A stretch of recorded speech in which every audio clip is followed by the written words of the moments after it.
فأنا ناصح لإخواني بالصدع بالحق تبيض وجوههم. السكوت في مسألة الحزبية يضرها، فاصدع بما تؤمر وأعرض عن المشركين. سلامي على دماج ورجالها والشيخ يحيى ودار العلم يا سعد بانيها.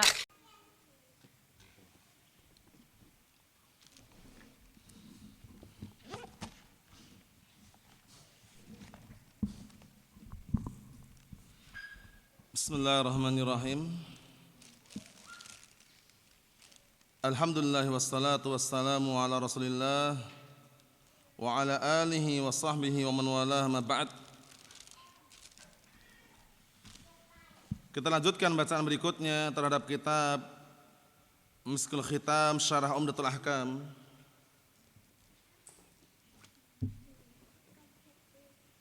Yang disyarah oleh Asy-Syaikh Zaid Al-Musabi asbahullah.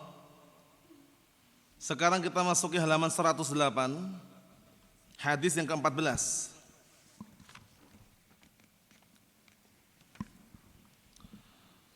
Qala al-Imam Al-Maqdisi rahimahullah, matan Umdatul Ahkam karya al-Imam Abdul Ghani Al-Maqdisi rahimahullah.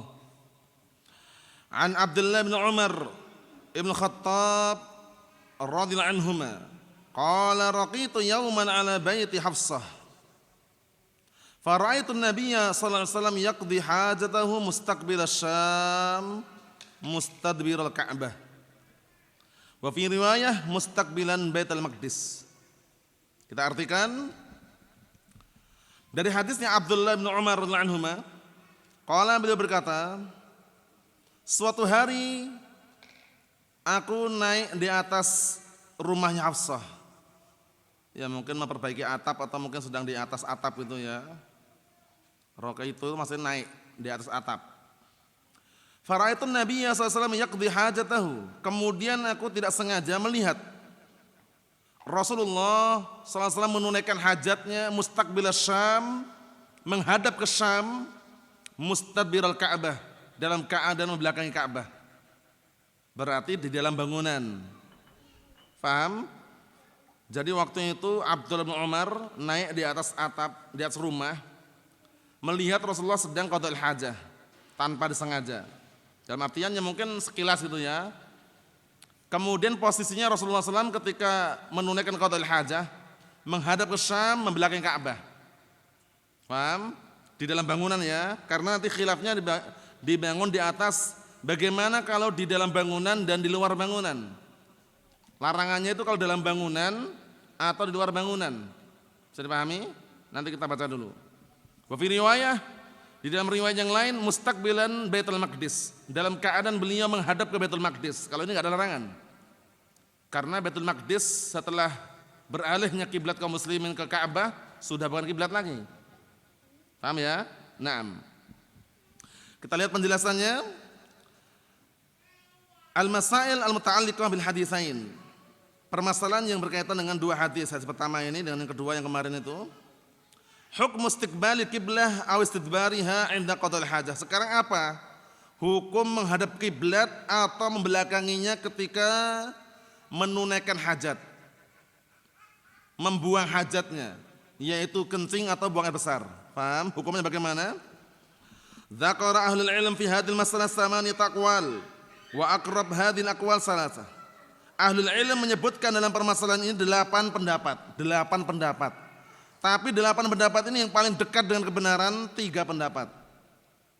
Ada 8 pendapat, tapi ternyata 8 ini yang setelah diteliti, telaah lagi, kembali kepada 3 pendapat. 3 pendapat ini nanti pendapat yang kuat, pendapat yang pertama. Kita lihat, yang pertama, al-awwal anna nahya litanzih fil bunyan wal fadha.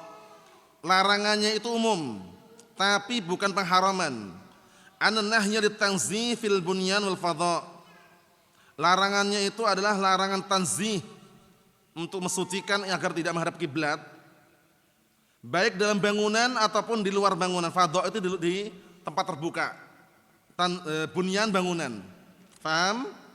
Larangannya tanzih, karohah, makruh, baik di dalam bangunan maupun di luar bangunan.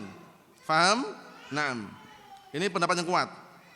Ruwiya hadza 'an an-Nakhai. Pendapat ini riwayatkan dari Nakhai, wa ihda riwayatain, dan salah satu riwayat an Abi Hanifah dari Abi Hanifah, wa Ahmad, wa Abi Tsaur, wa Abi Ayyub Al-Ansari, wa ja'alu hadits Ibnu Umar radhiyallahu anhuma sarifan.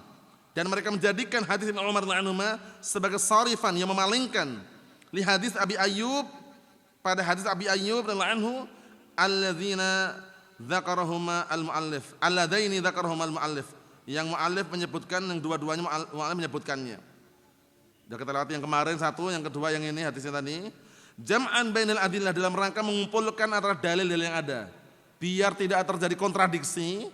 Ini kan seakan-akan Rasulullah menghadap ke mana ini? Membelakangi Ka'bah kan, seakan-akan. Yang kemarin pada larangan. Larangan apa?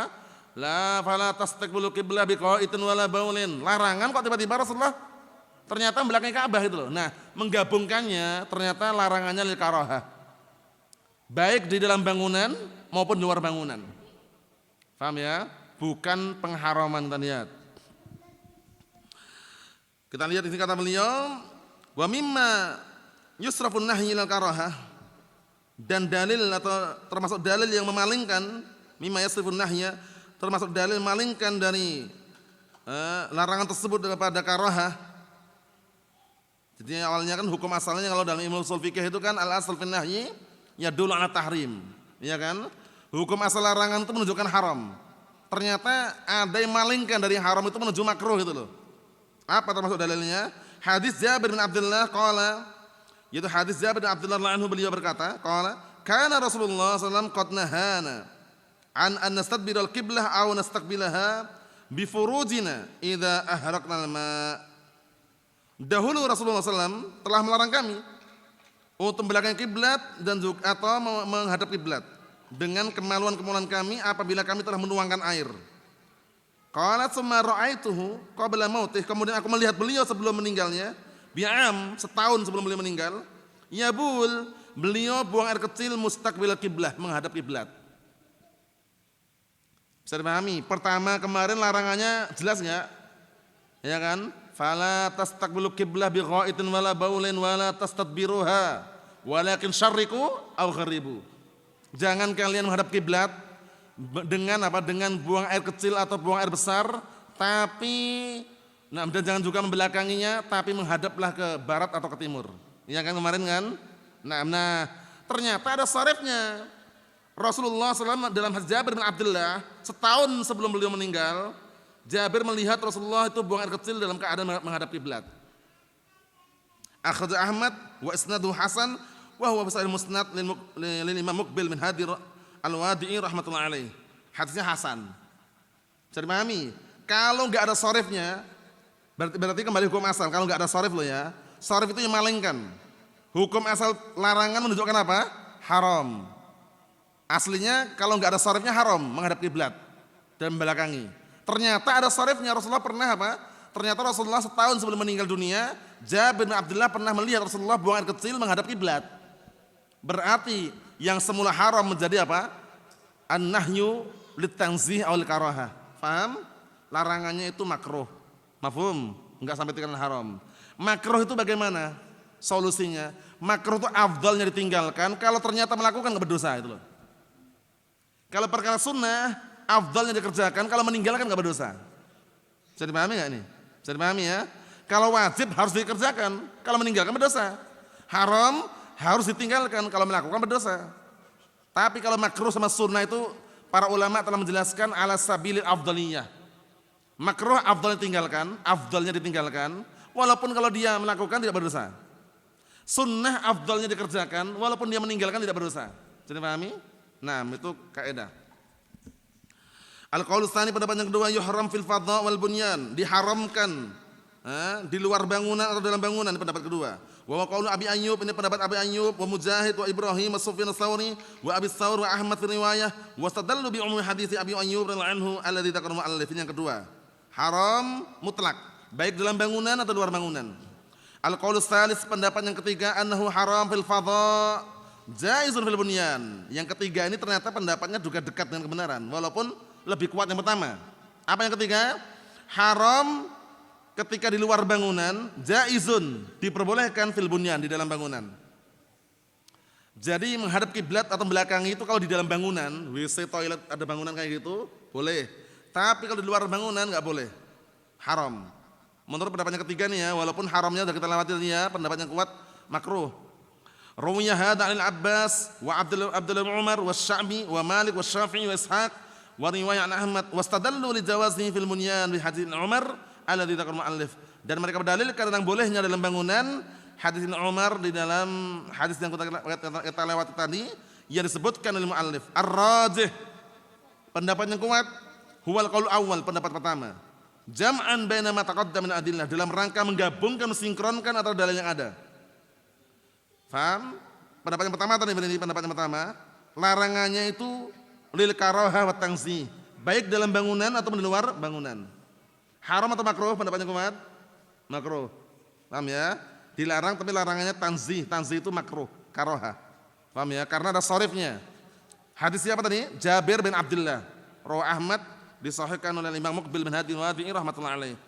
Rasulullah ternyata setahun sebelum meninggal, Jabir bin Abdullah radhiyallahu anhu pernah melihat beliau buang air kecil menghadap mana? Kiblat. Mafhum? Naam. Wal qaul tsalits, pendapat yang ketiga, aidan qaulun qarib. Pendapat yang ketiga tadi yang kita baca tadi, pendapat yang ketiga itu juga pendapat yang dekat dengan kebenaran. Tapi masih kalah dengan pendapat pertama gitu loh.